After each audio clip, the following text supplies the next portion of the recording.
నమస్తే 99 టీవీకి స్వాగతం. రావు స్టాక్స్ కార్యక్రమంలో ఎంజీ రావు గారు మనతో జాయిన్ అయ్యారు. నమస్తే ఎంజీ రావు గారు. నమస్తే. ఇండియా అమెరికాల మధ్య ట్రేడ్ డీల్ కుదిరే అవకాశాలు ఏమైనా కనిపిస్తూ ఉన్నాయా? ట్రంప్ అండ్ మోదీ ఇద్దరు కూడా చాలా మొండివాళ్ళు, ఇద్దరు కూడా చాలా మొండిగా వ్యవహరిస్తూ ఉన్న పరిస్థితి. మోదీ చాలా వ్యూహాత్మకంగా మౌనంగా దౌత్య వ్యూహం అమలు చేస్తున్నట్టుగా స్పష్టంగా కనిపిస్తోంది. సో ఇద్దరి మధ్య సఖ్యత కుదిరే ట్రేడ్ డీల్ సెట్ అయ్యే అవకాశం ఏమైనా కనిపిస్తోందా? ఇద్దరి మధ్య సఖ్యత వచ్చే అవకాశం కనిపిస్తోందా? అండ్ ట్రంప్ ఏదైనా తగ్గే అవకాశం ఉందంటారా? ఎస్ అండి, ఇప్పుడు ఇండియా అమెరికాల మధ్య ట్రేడ్ డీల్ కుదురుతుందా లేదా అనే ఒక పెద్ద ప్రశ్న మన ముందు ఉంది. ఇండియా, యునైటెడ్ స్టేట్స్ ఆఫ్ అమెరికాలు రెండు, అంటే ఇటు ట్రంప్ మోడీ ఇద్దరూ మొండితనంగా ముందుకు పోతున్నారు. అసలు ట్రేడ్ డీల్ కుదురుతుందా లేదా? కుదరకపోతే పరిణామాలు చూస్తే మాత్రం చాలా ఘోరంగా ఉండేటట్టున్నాయి. ఇండియా మీద చాలా ఎక్కువ ప్రభావం ఉంది, అమెరికా మీద కూడా చాలా ఎక్కువ ప్రభావం ఉంది. కాబట్టి నేను చెప్పొచ్చేది ఏంటంటే, ఈ ట్రేడ్ డీల్ ఇండియా యుఎస్ల మధ్య ట్రేడ్ డీల్ కుదురుతుంది. ఇప్పుడు ప్రస్తుత పరిస్థితుల మధ్య, అంటే ప్రస్తుతం ఉన్న ఇండియా అమెరికాల మధ్య ఉన్న పరిస్థితిని చూస్తే, అంటే మోడీ ట్రంప్ల మధ్య మనం పచ్చగడ్డేస్తే బొగ్గుమంటుదా అనే పరిస్థితిని చూస్తే ట్రేడ్ డీల్ కుదురుతుందా అంటే చాలా ఆశ్చర్యకరంగా ఉంటుంది. కానీ ట్రేడ్ డీల్ కుదురుతుంది. ఎందుకు కుదురుతుందంటే దీనికి ఒక 10 రకాల కారణాలు ఉన్నాయండి. ట్రేడ్ డీల్ ఇండియా యుఎస్ల మధ్య కుదురుతుంది అని చెప్పడానికి 10 రకాల కారణాలు ఇక్కడ ఉన్నాయి. ఎందుకంటే ఇక్కడ మోడీ మనస్తత్వం చూడాలి.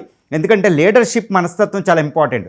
అక్కడ అమెరికా యొక్క, ముఖ్యంగా అమెరికా కాకుండా ట్రంప్ యొక్క మనస్తత్వం చూడాలి. ఇప్పుడు ట్రేడ్ డీల్ ఎందుకు కుదురుతుందంటే నెంబర్ 1 రీజన్, అవుట్ ఆఫ్ 10 రీజన్స్లో నెంబర్ 1 ఫ్యాక్టర్, నెంబర్ 1 రీజన్ ఏంటంటే, భారత్ అమెరికా ఇద్దరూ లాస్ అవుతున్నారు. ఎవరు నో విన్నర్ అనమాట. ట్రేడ్ డీల్ వల్ల నో విన్నర్ అండి. ట్రేడ్ డీల్ వల్ల ఇద్దరు నష్టపోతారు. ఎందుకంటే ఇది ప్రపంచీకరణలో. ఇప్పుడు చూడండి, ఫర్ ఎగ్జాంపుల్ ఈ ట్రేడ్ డీల్ కుదరనందుకు ఇండియా ఎంత నష్టపోతుంది, అమెరికా ఎంత నష్టపోతుంది అంటే మొట్టమొదటి కారణం, అందుకే ట్రేడ్ డీల్ కుదురుతుంది. ఇండియా తన యొక్క 27% ఎగుమతులు అమెరికాకి వెళ్తుంది. ఇందులో టెక్స్టైల్స్, తర్వాత మత్స్య ఉత్పత్తులు, మందులు, ఫార్మాస్యూటికల్స్, ఎలక్ట్రానిక్ గూడ్స్ ఇవన్నీ ఎక్కువ ఉన్నాయి. ఈ ఇండస్ట్రీ అంతా దెబ్బతింటుంది. చాలా ప్రమాదం ఇండియాకి. ఎందుకంటే 27% ఎగుమతులు, 1/4 అక్కడ యూఎస్కి వెళ్తుంది. అవన్నీ ఎఫెక్ట్ అయిపోయినాయి. ఈరోజు ఇండియాలో ఎక్కడికక్కడ ఆగిపోతుంది. ఫర్ ఎగ్జాంపుల్ ఇండియా ఆంధ్రప్రదేశ్లో చూస్తే మత్స్య ఎక్కడికక్కడ ఆగిపోయిందండి. $1 బిలియన్ ట్రేడ్ అది మనకి. ఈరోజు రొయ్యల రేట్లు అన్నీ పడిపోయినాయి.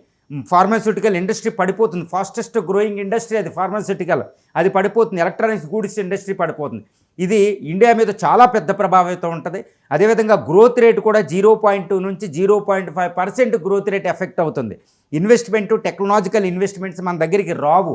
చాలా పెద్ద ప్రమాదంలో పడిపోయి ఇండియా విపత్కర పరిస్థితిలో ఉంది. అమెరికా వేసిన ట్రంప్ల వల్ల, ఏదో ట్రంప్ టారిఫ్లు 25 నుంచి మళ్ళీ 25-50% టారిఫ్లు చాలా ప్రభావం అవుతుంది. ఇదే విధంగా భారత్ మీద ట్రంప్ టారిఫ్లు వేయడం వల్ల అమెరికా కూడా చాలా లాస్ అవుతుందండి. ఎంత లాస్ అవుతుందంటే ఈరోజు యునైటెడ్ స్టేట్స్ ఆఫ్ అమెరికాలో ప్రదర్శన జరుగుతున్నాయి. ఎందుకు? అక్కడ మందుల రేట్లు పెరిగిపోయినాయి. యుఎస్లో జెనరిక్ డ్రగ్స్లో సుమారు 40% మనమే పంపిస్తాం. దీనివల్ల మనం చేసే ఎగుమతులు $10 బిలియన్, $20 బిలియన్ వరకే ఉంది. ఫార్మాస్యూటికల్ మొత్తం అన్ని పలితే $20 బిలియన్. కానీ మన $20 బిలియన్ ఫార్మాస్యూటికల్స్ ఆగిపోతే అక్కడ క్యాన్సర్ పేషెంట్స్, డయాబెటిక్ పేషెంట్స్, వివిధ చాలా చికిత్సల్లో వాడే అనస్థెటీసియా ఇలాంటివి, హెచ్ఐవికి వాడే ఎన్నో జెనరిక్ డ్రగ్స్ని మనమే పంపిస్తాం. దీనివల్ల అమెరికా మీద సంవత్సరానికి $220 బిలియన్ ప్రభావం పడుతుంది అమెరికన్స్ మీద. మందుల ధరలు పెరిగిపోయి. దానికి ఉదాహరణ ఏంటంటే, ప్రపంచంలో అమెరికాలో ఉన్న పెద్ద పెద్ద వరల్డ్స్ లార్జెస్ట్ ఫార్మాస్యూటికల్ కంపెనీలు రేట్లు తగ్గించమని అమెరికా అధ్యక్షుడు లెటర్ రాశాడంటే పరిస్థితి ఎలా ఉందో చూడండి. సో అమెరికా చాలా ప్రభావితం అవుతుంది. మన టెక్స్టైల్ లేకపోతే చైనా నుంచి, అక్కడ నుంచి ఎక్కువ పెట్టి కొనుక్కోవాలి వాళ్ళు. మన వస్త్ర పరిశ్రమ చాలా పవర్ఫుల్ ఉంటుంది. సో మన ఎలక్ట్రానిక్ గూడ్స్ అంతే. మన బియ్యం, వ్యవసాయ ఉత్పత్తులు వాళ్ళు బాగా అలవాటు పడున్నారు. ఫ్రూట్స్, వాటి విలువ పెరిగిపోయింది. ద్రవ్యోల్బణం పెరుగుతుంది. అమెరికన్స్కి కాక తగిలింది ఇండియా మీద పెట్టేటప్పటికి. సో అమెరికా కూడా చాలా ఎక్కువ లాస్ అవుతుంది. దీనితో పాటు ఇండియా అనే ఒక పెద్ద మార్కెట్ని అది కోల్పోబోతుంది, మిడిల్ క్లాస్ మార్కెట్ని. సో ట్రంప్ ఎట్టి పరిస్థితుల్లో తగ్గవలసిందే. ఇండియా మీద ప్రభావం అమెరికా. ఇది మొట్టమొదటి కారణం అండి. ఇక రెండో ఫ్యాక్టర్ ఏంటంటే, యుఎస్ మీద చాలా పెద్ద ప్రభావం అవుతుంది. అది రెండోది అయితే, ఇక రెండో కారణం మోడీ మొండితనం. ఎందుకంటే ట్రంప్ ఒకటి అనుకున్నాడు. ఏమనుకుని ఇండియా మీద ఒక టాక్టిక్స్ ఉపయోగించాడు. చైనా మీద 149% టారిఫ్లు వేస్తే చైనా కాస్త వెనక తగ్గింది. వేరే దేశాల మీద వేస్తే కాస్త యూరోపియన్ యూనియన్ మీద కూడా అతను 50% వేస్తే అది తగ్గింది. సో ట్రేడ్ డీల్ కుదుర్చుకున్నాయి. కానీ మోడీ మొండితనంగా ఎలా ఉన్నాడంటే ఇంకా మోడీ మీద కూడా ఇలాగే టాక్టిక్స్ ఉపయోగించి బాగా పెంచేస్తే ట్రేడ్ డీల్ దగ్గర టేబుల్ దగ్గర నేను కావాల్సిన ఇప్పుడు నాన్ వెజ్ పాలు పంపిస్తారంట మనకి. ఇలాంటి వ్యవసాయ ఉత్పత్తులకు మన మార్కెట్ ఓపెన్ చేయాలి జెనెటికల్లీ మోడిఫైడ్ ఫుడ్స్కి. ఈ విధంగా అమెరికా ఎగుమతులకు ఆయన ద్వారం తెరుస్తాడు. ట్రంప్ అది యూరోపియన్ యూనియన్ చైనా తగ్గినట్టు కాస్త తగ్గుతాడు అనుకున్నారు, కానీ మోడీ తగ్గలేదు. ట్రంప్ నువ్వు ఎంతవరకు వెళ్ళినా నా పర్సనల్గా ఇండియాలో నా క్రెడిట్ రేటింగ్ తగ్గిన అపోజిషన్ అని క్రిటిసైజ్ చేసిన భారత వ్యవసాయ ఉత్పత్తులు భారత వ్యవసాయదారుల్ని ఎంఎస్ఎంఈ మధ్య తరహా చిన్న తరహా పరిశ్రమల రక్షణకి నేను ఉంటాను, నేను తగ్గను అని చాలా సింపుల్గానే చెప్పాడు. కానీ ట్రంప్కి భయంకరమైన వార్నింగ్ అండి. ట్రేడ్ డీల్కి ఎక్కడికక్కడ ఆగిపోయింది. ఈ మోడీ మొండితనం ట్రంప్ ఓటమి అనమాట. ఎందుకు ఓటమి అంటే ఇంకా మోడీ తగ్గడు, ఇండియా తగ్గదు, కాబట్టి నేనే తగ్గాలి అనేది ఒకటి వచ్చింది. సో ఈ తగ్గుదల ఇంకా మోడీ వెనక్కి రాడు అనేది ఇప్పుడు కరెక్ట్ క్లియర్ కట్ మెసేజ్ ట్రంప్కి వెళ్ళిపోయింది. కాబట్టి ఇంకా ట్రంప్ టారిఫ్స్ ఉండవు. చూడండి, పుతిన్ని ఎంతో బెదిరించాడు, తర్వాత తగ్గాడు. తర్వాత చైనా మీద 149% టారిఫ్స్ వేశాడు, కానీ తగ్గి చైనాతో ట్రేడ్ డీల్ కుదుర్చుకుంటున్నాడు. దగ్గరికి వచ్చేసింది, అక్కడ ఇప్పుడు లేవు టారిఫ్స్లు వేలే చైనా మీద. సో ఇలాంటి టాక్టిక్స్ ట్రంప్ వాడుతూ ఉంటాడు. ముందు బెదిరించేస్తాడు అటెప్ మనిషిని, బాగా టెన్షన్ పెట్టేస్తాడు. దానికి లొంగి ఓపిక్గా ఉండగలిగితే అతనే తగ్గుతూ ఉంటాడనమాట. ఇది అతని క్యారెక్టర్. అది మోడీ పట్టి అతని క్యారెక్టర్ని కరెక్ట్గా మొండితనంగా నేను తగ్గను, ఇష్టం వచ్చింది చేసుకో అని మొండోడికి మొండిగానే సమాధానం చెప్పాలంటారు. మూర్ఖుడికి మూర్ఖంగానే సమాధానం చెప్పాలి, లేకపోతే తగ్గదు. బలాన్ని ఉపయోగించాలి. అలా ఉపయోగించేటప్పటికి మోడీ మొండితనం ట్రంప్ వెనక తగ్గి తీరతాడు. ఎందుకంటే ఇండియా అనేది అత్యవసరం కాబట్టి ట్రంప్కి. సో ఇది రెండో ఫ్యాక్టర్. అందువల్ల ట్రేడ్ డీల్కి వస్తాడు, టేబుల్ దగ్గరికి వస్తాడు. ఇక మూడో ఫ్యాక్టర్ ఏంటంటేనండి, ట్రంప్పై చాలా భారీ ఒత్తిడి ఉందన్నమాట. ఆయన నెత్తి మీద ఎంత ఒత్తిడి ఉందంటే 2 రకాల ఒత్తిడి. ఒకటి, అమెరికాలోనే అమెరికాలో ఆయన సొంత రిపబ్లికన్ పార్టీలో నిక్కీ హేలీ ఇలాంటి వాళ్ళు సెనేటర్స్ చాలా భయంకరమైన అటాక్ చేస్తున్నారు. అదేవిధంగా ట్రంప్ ఇప్పుడు అమెరికాలో అపోజిషన్ పార్టీ అయిన డెమోక్రటిక్ పార్టీ ఆయన మీద చాలా ఒత్తిడి చేస్తుంది. పాతకాలం ఎన్ఎస్ఏ వీళ్ళందరూ డెమోక్రటిక్ పార్టీ నేతలు అందరూ చెప్తున్నారు 30 సంవత్సరాల పాటు చాలా కష్టపడి ఇండియాతో ఫ్రెండ్షిప్ చేసుకుని వ్యూహాత్మకమైన రిలేషన్షిప్ చేసుకుని అంతకుముందు జార్జ్ డబ్ల్యూ బుష్, ఒబామా వీళ్ళందరూ జాగ్రత్తగా చేసుకుని బైపార్టిసన్ సపోర్టు అంటే పార్టీలకు అతీతంగా ఇండియా మనకు అవసరం కాబట్టి జాగ్రత్తగా చేసుకుంటే నువ్వు టారిఫ్లతో నాశనం చేసావు, ఇండియా అమెరికాల మధ్య సంబంధాలు నాశనం చేసావు, ఇండియాని పోగొట్టుకుంటే అది చాలా ప్రమాదం మనకి చాలా అని ట్రంప్పై భారీ ఒత్తిడి. Opposition party Democratic party within ఈ పొలిటికల్ పార్టీ ఈ రిపబ్లికన్ పార్టీ మీద చాలా తీవ్ర ఒత్తిడి ఉంది. ఇంకా ఒత్తిడి ఏంటంటే యుఎస్లో అమెరికన్ కంపెనీస్ ఉంటాయండి, మేజర్ ఎంఎన్సీస్, అవన్నీ తీవ్రమైన ఒత్తిడి తెస్తున్నాయి ట్రంప్ మీద. దాన్ని ఏమంటారంటే డీప్ స్టేట్ అంటారు.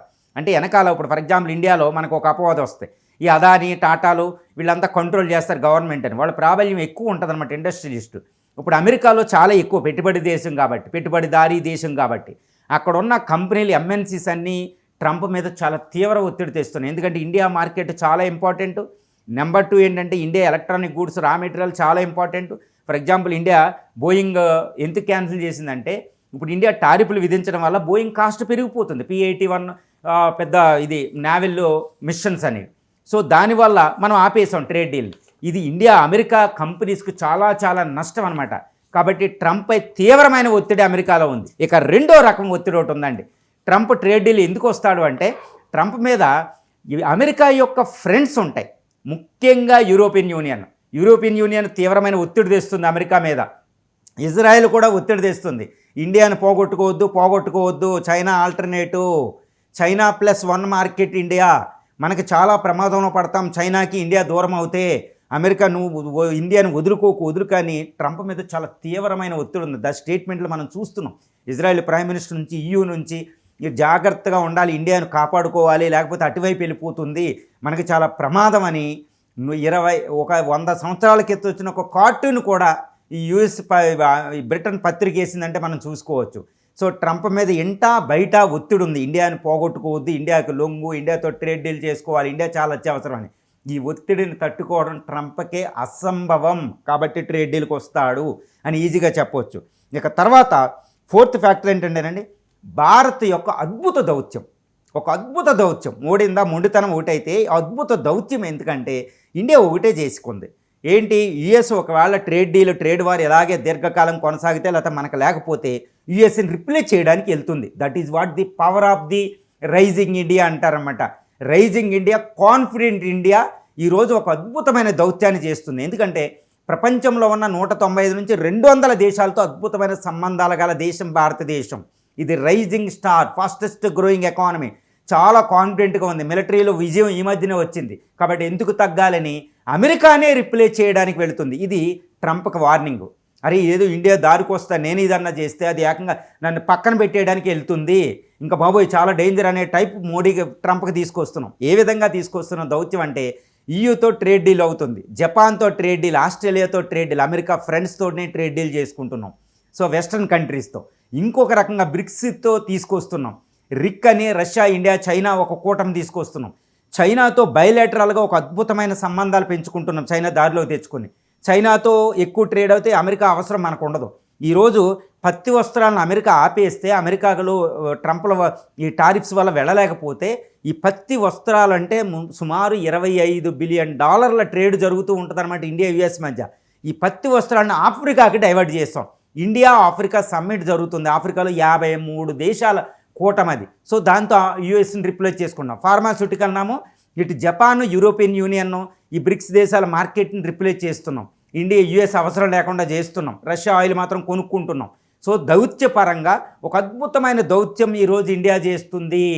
సో ఈ దౌత్యానికి భయపడి, క్వాడ్ వినట్టుకి భయపడి యుఎస్ని పక్కన పెడుతున్నాం. వెస్ట్రన్ కంట్రీస్ని పక్కన పెడితే ఇండియా, ఈస్టర్న్ కంట్రీస్, చైనా, యుఎస్ల వైపుకి వెళితే, ఏది రష్యా, చైనాల వైపుకి ఇండియా మొగ్గు చూపితే అమెరికా పవర్ పోతుంది. సో డాలర్ పోతుంది. బ్రిక్స్ కరెన్సీతో, దౌత్యంతో డాలర్ డీడాలరైజేషన్ చేశామంటే ఇది చాలా ప్రమాదం. సో ఈ అద్భుతమైన కాన్ఫిడెంట్ ఇండియా దౌత్యానికి, మోడీ దౌత్యానికి యుఎస్ భయపడుతుంది. ఈ సైన్స్ అక్కడ మనకు కనపడుతున్నాయి. ట్రంప్ ముందుగా మొండిగా వెళతాడు, కానీ తగ్గే విధంగా తగ్గుతాడు. ఇప్పుడు పుతిన్ మీద తగ్గాడు. పుతిన్ నేను న్యూక్లియర్ వెపన్స్, న్యూక్లియర్ సబ్మెరీన్ మోహరిస్తాం, 2 పంపిస్తానని అన్నాడు. పంపించుకొని జులై స్టార్మ్కి పుతిన్ వెళితే, ఇప్పుడు మీటింగ్కి ట్రంప్ తన దౌత్యవేత్తని, ఒక ఏజెంట్ని రష్యా దగ్గర పంపి పుతిన్తో భయపెట్టి, పుతిన్తో బతిమలాడి అలస్కాలో మీటింగ్ అవుతుంది ఆగస్టు 15న. సో ట్రంప్ కూడా తగ్గుతాడు. ట్రంప్ మొండోడేం కాదు, అతనికి కుదరనప్పుడు తగ్గుతాడు. ఇండియా మీద తగ్గవలసిందే. ఈ భారత్ అద్భుత దౌత్యానికి తగ్గుతాడు, అది తెలిసిపోతుంది. కొన్ని వారాల్లో ఇది జరుగుతుంది. తర్వాత ఫ్యాక్టర్ ఏంటంటే భారత్ అనేది చాలా అవసరం.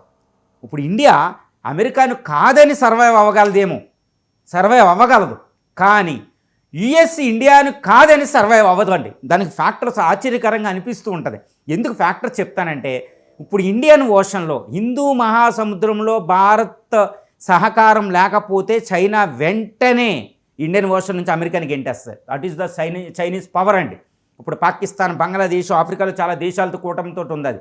సో ఇండియన్ ఓషన్లో అమెరికా ఉండలేదు, దీర్ఘకాలం కొనసాగలేదు. ఇండియన్ ఓషన్లో క్లీన్ అయిన ఇండియా సహకారం ఉంటేనే మలక్కా స్ట్రైట్ ఇది సహకారం ఉండగలిగితేనే అమెరికా ఉండగలిగిద్ది. అందుకే ఇండో పసిఫిక్ అనే పేరే అమెరికా పెట్టుకుందంటే ఊహించుకోండి, ఈరోజు ఆ సహకారం ఉండదు. ఇక రెండో విషయం, క్వాడ్లోంచి బయటకు వస్తే చైనా యొక్క పవర్ పెరిగిపోతుంది.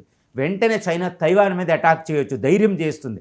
ఇండియా సహకారం ఇండియన్ ఓషన్లో ఉండకపోతే తైవాన్ని వెంటనే చైనా ఆక్యుపై చేసుకునే ధైర్యం చేస్తుంది. ఇది చాలా పెద్ద ప్రమాదం. కాబట్టి ఈ విషయంలో ఇండియా కంటే అమెరికాకే ఇండియా ఎక్కువ అవసరం ఉంది అనేది తెలుస్తుంది.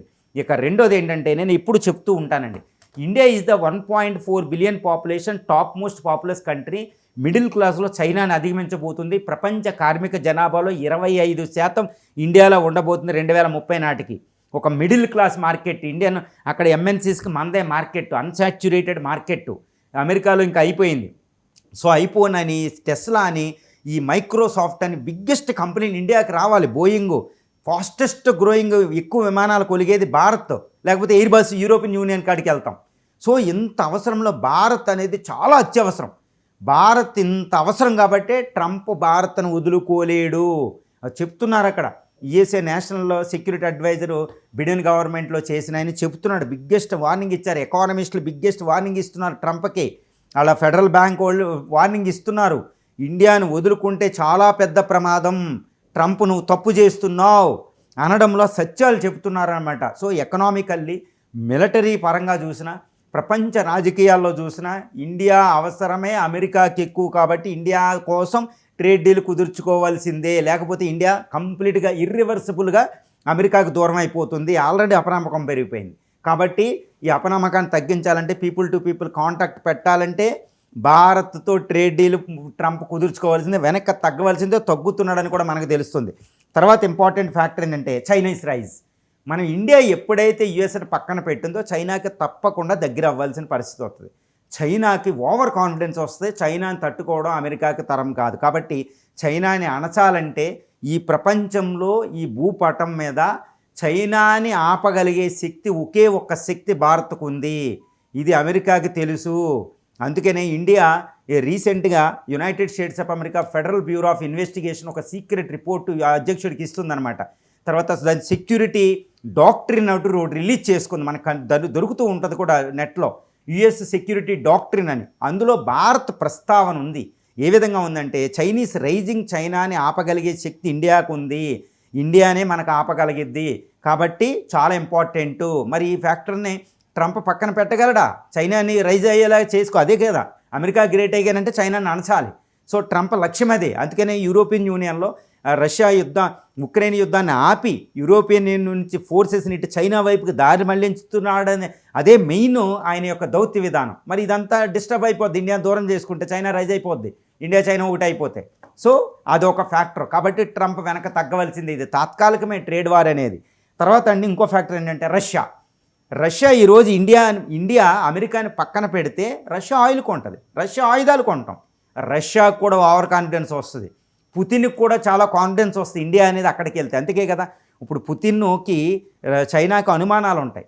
కానీ ఇండియా వెళ్ళి ఇటు రష్యా చైనా మధ్యలోకి వెళ్తే పుతిన్ చాలా బలవంతుడు అవుతాడు. పుతిన్ మనం ఈరోజు $50 బిలియన్ ఆయిల్ ట్రేడ్ ఇస్తున్నాం. ఇక ఎట్టి పరిస్థితుల్లో రష్యా ఆయుధాలు మనకు వస్తే రష్యా ఇంకా ఎక్కువ బలపడుతుంది.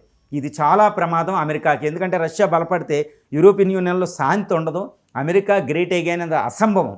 కాబట్టి ఇటు చైనాని ఇటు రష్యాని ఆపాలి అంటే ఇండియా అనేది అమెరికా వైపు ఉండాలి, అమెరికాకి కోఆపరేట్ లేకపోతే న్యూట్రల్ రోల్ ప్లే చేయాలి. ఇది ట్రంప్కి అమెరికాకి తెలుసు. కాబట్టి ఇండియాకి దారిలోకి వస్తాడు ట్రంప్, ఇందులో ఎటువంటి డౌట్ ఉండనవసరం లేదు. తర్వాత ఇంకోటి ఏంటంటే India role in the world politics.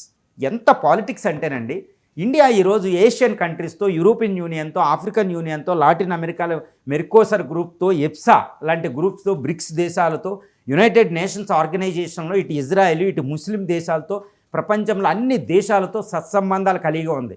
కాబట్టి it is a rising India, future power, future super power. దీన్ని ఫ్యూచర్ సూపర్ పవర్ని పక్కన పెట్టడం అసంభవం. అది ఒబామా మాటల్లో మనకు తెలుస్తుంది, జార్జ్ డబ్ల్యూ బుష్ 2008లో ఇండియా ల్యాండ్ అయ్యి ఢిల్లీలో అప్పటి ఇండియా ప్రధాని మన్మోహన్ సింగ్తో ఈ ఇండియా యుఎస్ న్యూక్లియర్ డీల్ కుదుర్చుకుంటూ అన్న మాట. ఇండియాను కాదని ప్రపంచంలో ఏదీ జరగదు, అంతటి కీలక పాత్ర ఇండియా పోషిస్తుంది. మరి ఇంత దౌత్యం నీతి ఉన్న ఒక పెద్ద దేశాన్ని పక్కన పెట్టి ధైర్యం చేయగలరా ట్రంప్? ఎంతటి మూర్ఖంగా వెళ్ళినా, ఎంతటి మొండిగా వెళ్ళినా అసలైన వాస్తవాన్ని ఆయన గ్రహించాల్సిందే. That is what the rising super power, the confident India. కాబట్టి ఆయన వెనక తగ్గవలసిందే.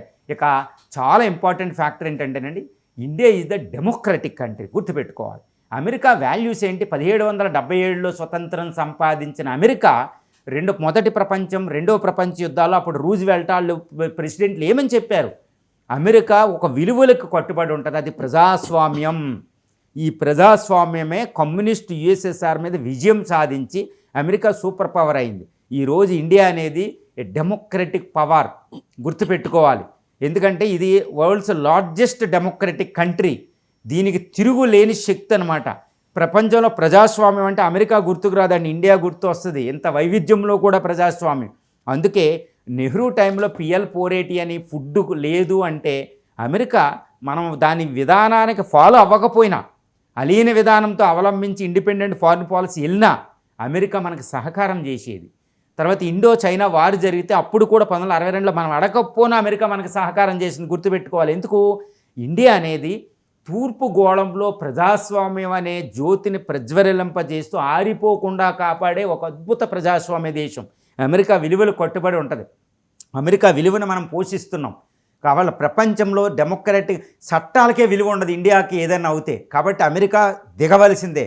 కాబట్టి డెమోక్రటిక్ కంట్రీని దూరం చేసుకునే సాహసం అమెరికా చెయ్యదు. అవసరమైతే ట్రంప్ పదవైనా పోద్దు, కానీ అమెరికన్స్ వేరు. ఇప్పుడు కూడా మన భారతీయులు ఎలా చూస్తున్నారంటే ట్రంప్ వేరు, అమెరికా వేరు. ట్రంప్ పోతే అమెరికా ఎప్పుడు మనకు పోదు, ఫ్రెండ్గానే ఉంటుంది అన్నట్టు. అంటే ట్రంప్కి లోన్ అయిపోయాడు. ఇప్పుడు రిపబ్లికన్ పార్టీ, డెమోక్రటిక్ పార్టీ, బయట అమెరికన్ ఫ్రెండ్స్ అందరూ ఈరోజు క్రిటిసైజ్ చేస్తున్నారంటే Americans are with India. Americans ఇండియాతో ఉన్నారు, ట్రంప్ ఇండియాతో లేడు. ట్రంప్ డెమోక్రటిక్ ఇండియాతో లేడు, ముందుగా పోతున్నాడు వ్యాపారవేత్తలాగా. కానీ సంబంధాలు కానీ ఒక ఎమోషనల్ ఒకటి ఉంటుందని తెలుసుకోవాలి. కాబట్టి ఆయన ఎక్కువ కాలం వెళ్ళాడు. ఆల్రెడీ ఆయన మీద భారీ ఒత్తిడి వచ్చింది, తగ్గవలసిందే. ఈ విధంగా ఆయన ఏంటంటే ఇంకా ఎట్టి పరిస్థితుల్లో ఈ ట్రేడ్ డీల్ కుదురుతుంది. కాబట్టి ట్రంప్కి ఇప్పుడు నేను చెప్పిన 10 ఫ్యాక్టర్ల ఆధారంగా ట్రంప్ వెనక తగ్గవలసిందే. ట్రంప్ మనస్తత్వంలో చేంజ్ వస్తుంది, ముందుగా ముందుకు వెళ్తాడు. కానీ ఎక్కడ తగ్గాలో అక్కడ తగ్గే రకమే. చాలా తెలివైనడు. ఆయన తెలివి మొండితనాన్ని తగ్గట్టే మోడీ మొండితనం. చాలా పేషెన్స్గా, చాలా ఓపికతో, చాలా తెలివిగా భారత్ ఈరోజు మోడీ అద్భుతమైన దౌత్య విధానం వల్ల ఆయన ట్రేడ్ డీల్కి వస్తాడంటే. ఎంజీరావు గారు, మీరు చెప్తూ ఉన్నట్టుగా ఈ ట్రేడ్ డీల్ కుదరకపోతే 2 దేశాలకు, అంటే భారత్ అమెరికా 2 దేశాలకు కూడా నష్టమే. కానీ ఎప్పట్లోగా ట్రేడ్ డీల్ కుదిరే అవకాశం ఉంది? ఒకవేళ ట్రంప్ దిగితే, లేకపోతే మోదీ మౌన వ్యూహం ఫలిస్తే ఎప్పట్లోగా ఒక డీల్ సెట్ అయ్యే అవకాశం కనిపిస్తుంది? ఇప్పుడు ఇండియా యుఎస్ల మధ్య ట్రేడ్ డీల్ అనేది ఎట్టి పరిస్థితుల్లో ఆగస్టు చివరి నాటికి కుదురుతుంది. ఎట్టి పరిస్థితుల్లో ఆగస్టు చివరి నాటికే కుదురుతుంది. ఎందుకు అని నన్ను అడిగారు కాబట్టి నేను కరెక్ట్గా చెప్తున్నాను. ఎందుకు కుదరబోతుందంటే ఇండియా ఈ ఆగస్టు చివరి నాటికి చాలా స్టెప్స్ తీసుకుంటుంది దౌత్యపరంగా. ఒక్కసారి ఇండియా అమెరికాకి వ్యతిరేకంగా కొన్ని స్టెప్స్ తీసుకుంటే అమెరికా తర్వాత తగ్గి మళ్ళీ భారత్తో సంబంధాలు పునరుద్ధరించుకోవడం అసంభవం అయిపోద్ది. అంటే ఇండియా యుఎస్ల మధ్య ఈ శత్రుత్వం అనేది ఇర్రివర్సిబుల్ అయిపోతుంది అనమాట. ఇంకా ఉండదు. ఏ స్టెప్పులు తీసుకుంటుందంటే ఇండియాకి చాలా అత్యవసరం. ఏంటి అంటే August 31, July 1, August 31, September 1 Indian prime minister ఇక్కడ వెళుతున్నాడు చైనా. అక్కడ పుతిన్, జీ జిన్పింగ్తో సమావేశం అవుతున్నారు. ఎస్సీఓని స్ట్రెంగ్తన్ అవుతుంది. షాంఘై కోఆపరేషన్ ఆర్గనైజేషన్ అనేది నాటో దేశాలకి ఎగెనెస్ట్గా ఒక security, economic and political discussion, world's largest regional forum. అది ఇండియా వెళితే చాలా స్ట్రెంగ్తన్ అయిపోతుంది. ఒక్కసారి అది స్ట్రెంగ్తన్ అవుతే చాలా ప్రమాదం అమెరికాకి, నాటో దేశాలకి. కాబట్టి ఈ లోపే ట్రేడ్ డీల్గా జరగాలి. అందుకే అక్కడ మోడీ మళ్ళీ అమెరికాని కూడా జాగ్రత్త దృష్టిలో పెట్టుకుని సమావేశం ఉంటుంది, వెళ్ళడం ఆగపోనా. అది మెయిన్ ఫ్యాక్టర్. 2, ఈ ఆగస్టు సెప్టెంబర్ 1 ఈయన బైలేటరల్లీ చైనాతో, బైలేటరల్లీ ద్వైపాక్షికంగా రష్యాతో సమావేశం ఉంది. ఈ సమావేశం చాలా ప్రమాదం. ఈ సమావేశం అయితే రిక్ కూటమి బయటకు వస్తుంది, అక్కడ రష్యా ప్రపోజ్ చేసినట్టు. సో చాలా ప్రమాదం. తర్వాత ఇందిగో కాబట్టి ఈ మోడీ భారత ప్రధాని రష్యా ఇప్పుడు చైనా వెళ్ళి విజిట్ చేసి అక్కడ డిస్కషన్ ముందే ట్రంప్ లైన్లోకి వస్తాడు. అందులో తిరుగులేదు, ట్రేడ్ డిస్కషన్లో తగ్గవలసిందే. ఇక 3వ విషయం ఏంటంటే బ్రిక్స్. ఆల్రెడీ సౌత్ ఆఫ్రికా, ఈ బ్రెజిల్ ప్రెసిడెంట్ ట్రంప్ ఫోనే ఎత్తకుండా భారత ప్రధానికైనా మోడీ చేస్తాను కానీ నీ ఫోన్ నేను ఎత్తనని ఫోనే రిజెక్ట్ చేశాడంటే ఊహించుకోండి. ఇప్పుడు బ్రిక్స్ దగ్గరకు వస్తుంది. ఇటు బ్రెజిల్ అధ్యక్ష స్థానంలో ఉంది బ్రిక్స్కి. కాబట్టి బ్రెజిల్, ఇటు చైనా, రష్యాలతో ఇండియాలో ఇటు డోర్ వెనకాల అంటే బ్యాక్ సైడ్ ఆల్రెడీ ఫామ్ అయిపోతుంది. డీడాలరైజేషన్, బ్రిక్స్ కరెన్సీ తీయడానికి ఏదైనా స్టెప్పులు జరిగే అవకాశం ఉంది. అది అమెరికాకి బిగ్గెస్ట్ షాక్ అవబోతుంది. సో దీన్ని చెయ్యాలి అంటే ఇండియా అనేది చాలా ఇంపార్టెంట్. సో దీన్ని ఆపాలి అంటే ఇండియాని మెత్తపరచవలసిందే. కాబట్టి ఆగస్టు 31 లోపు రావాల్సిందే. నెంబర్ 2, చాలా పెద్ద విషయం ఏంటంటేనండి, అమెరికా అధ్యక్షుడు డొనాల్డ్ ట్రంప్ ఈ సెప్టెంబర్ 15, 16వ తారీఖులు అంటే సెప్టెంబర్ మధ్యలో తప్పనిసరిగా ఇండియా రావాలి, న్యూఢిల్లీ వస్తున్నాడు డొనాల్డ్ ట్రంప్. ఎందుకు అంటే క్వాడ్ అంటే చతుర్ముఖ కూటమి సమావేశం న్యూఢిల్లీలో జరగబోతుంది సెప్టెంబర్ మధ్యలో. ఈ సమావేశం ఇండియా నిర్వహిస్తుంది, ఆతిథ్య దేశం. ఈ సమావేశాన్ని ఇండియా క్యాన్సిల్ చేసింది అంటే అమెరికా యొక్క ఆధిపత్యం ప్రపంచంలో తగ్గిపోయినట్టే 50%. క్వాడ్ అనేది అంత ఇంపార్టెంట్. అందుకే అంతకుముందు ప్రీవియస్ ప్రెసిడెంట్లు చాలా జాగ్రత్తగా పెట్టిన క్వాడ్. ఈ క్వాడ్ ఇండియా సమావేశం నిర్వహించకపోయినా, చాలా సింప్లిఫై చేసేసిన అమెరికా ఓడిపోయినట్టే, ట్రంప్ భయంకరంగా దౌత్య విధానంలో ఓడిపోయినట్టే. ఎందుకు? చైనా పైకి వెళ్ళిపోతుంది, చైనా ఎత్తులు పారతాయి, చైనా అమెరికా ఇండియాను విడదీసినట్టు. ఈ క్వాడ్ సమావేశానికి సెప్టెంబర్ 1కి డొనాల్డ్ ట్రంప్ రావాల్సిందే, తిరుగు లేదు, లేకపోతే అమెరికా పతనం. నేను చెప్పాను కదండి, ఇండియన్ ఓషన్లో ఉండదు, తైవాన్ మీద చైనా అటాక్ చేస్తుంది. కాబట్టి ఈ క్వాడ్ సమావేశం లోపు అక్కడ రావాల్సిందే. కాబట్టి క్వాడ్కి రావాలంటే ఇండియా ఆతిథ్యం ఇవ్వాలి. ఆతిథ్యం ఇవ్వాలంటే క్వాడ్ని లైట్గా తీసుకుందనుకోండి ఇండియా, ఆయన ట్రంప్ వచ్చిన వేస్ట్ అనమాట. అంటే జపాను, ఆస్ట్రేలియా, అదేవిధంగా డొనాల్డ్ ట్రంప్, ఇండియా 4 దేశాల కూటమి సమావేశం. కాబట్టి ఈ ఆగస్టులోనే ట్రేడ్ డీల్ కుదిరితేనే క్వాడ్ సమావేశం, లేకపోతే క్యాన్సిల్ చేసిన ఆశ్చర్యం లేదు. ఎందుకంటే ఆగస్టు 31 ఒకటి తర్వాత ఈ ఇండియా చైనా రష్యాలకు దగ్గర అవుతుంది. క్వాడ్ని దూరం పెట్టాలి, ఎందుకంటే క్వాడ్ని ఎక్కువ చేసామనుకోండి చైనాతో మనకి ట్రేడ్ డిస్కషన్స్ ఉండవు. కాబట్టి అమెరికా తగ్గాలి, ట్రంప్ తగ్గి న్యూఢిల్లీ రావాలి సెప్టెంబర్లో. ఇది చాలా పెద్ద ఫ్యాక్టర్ అండి. అందువల్ల ట్రంప్ తగ్గిపోతాడు. మీకు చూస్తారు కదా, వారం రోజుల్లో 10 రోజుల్లో ఒక గ్రేటెస్ట్ న్యూస్ రాబోతుంది, ట్రంప్ తగ్గాడు, ఈ తాత్కాలికంగా 50% టారిఫ్స్ని ఆపి మరీ డిస్కషన్కి వస్తాడు అనేది మనకు తెలిసిపోతుంది. ఇది చాలా పెద్ద ఫ్యాక్టర్. ఆల్రెడీ ఫార్మాస్యూటికల్స్ మీద కాస్త ఆపాడు, ఏది ఆంక్షలను ఆపాడు, ఎందుకంటే అమెరికాకు కూడా కావాలంటే. మనకు అర్థం అవుతుంది ఆ విషయం. ఆయన మాట్లాడతాడు, మాటల వరకే, చేతల వరకు ఉండదు. చేతలు వచ్చేటప్పటికి ఆయన తగ్గుతాడు, ఇప్పుడు పుతిన్తో తగ్గినట్టు. కాబట్టి ఎట్టి పరిస్థితుల్లో ఆగస్ట్ ఎండ్ నాటికి ఇండియా యుఎస్ల మధ్య ట్రేడ్ డీల్ కొలుక్కొస్తుంది అనడంలో తిరుగులేదు. ఏంటి అంటే అమెరికాకే తీవ్రమైన నష్టం ఇండియా కంటే అనేది మనం పూర్తిగా చెప్పవచ్చు. ఆగస్టు నాటికి ఇండియాకి చాలా పెద్ద గుడ్ న్యూస్, ట్రేడ్ డీల్ కుదురుతుంది. ఈసారి ట్రేడ్ డీల్ కుదిరినా అమెరికాని ఎక్కువ ఆధారపడకూడదని ఒక సత్యం వచ్చింది. ఇండియాని ఆల్రెడీ తప్పు చేసేసుకున్నాడు ట్రంప్. కాబట్టి ఇండియాని పోగొట్టుకున్న అపనమ్మకం పెంచుకున్నాడు. కాబట్టి ఈ అపనమ్మకంతో ఇండియా చాలా జాగ్రత్తగా గుణపాఠాలు నేర్చుకుని చక్కగా వెళ్తుంది. ఇండియా యుఎస్లు ఫ్రెండ్లుగానే ఉంటాయి, ఎందుకంటే అది అవసరం. ఎందుకంటే అమెరికాలో ఎక్కువ మంది మన విద్యార్థులు ఉన్నారు, మన సర్వీసెస్ సెక్టార్ ఉన్నాయి, అక్కడ నుంచి ఎక్కువ ఇన్వెస్ట్మెంట్స్ వస్తాయి, టెక్నాలజీ వస్తాయి, ఆయుధాలు వస్తాయి. ఎందుకంటే చైనా అనేది అమెరికా కంటే ఎక్కువ డేంజర్, గుర్తుపెట్టుకోవాలి. సో అమెరికా ఫ్రెండ్షిప్ చేస్తానంటే నాకు వద్దు అని ఇండియా అనదు, ఇండియాకి చాలా అవసరం. కానీ చైనా ఇంకా డేంజర్ మనకి. కాబట్టి ఇండియా యుఎస్ ట్రేడ్ డీల్ కుదిరి ఇండియా యుఎస్ల మధ్యన ఫ్రెండ్షిప్ ముందుకెళ్తే అది భారత్ తొందరగా సూపర్ పవర్ అవ్వడానికి చాలా అత్యవసరం అనేది మనం చెప్పొచ్చండి.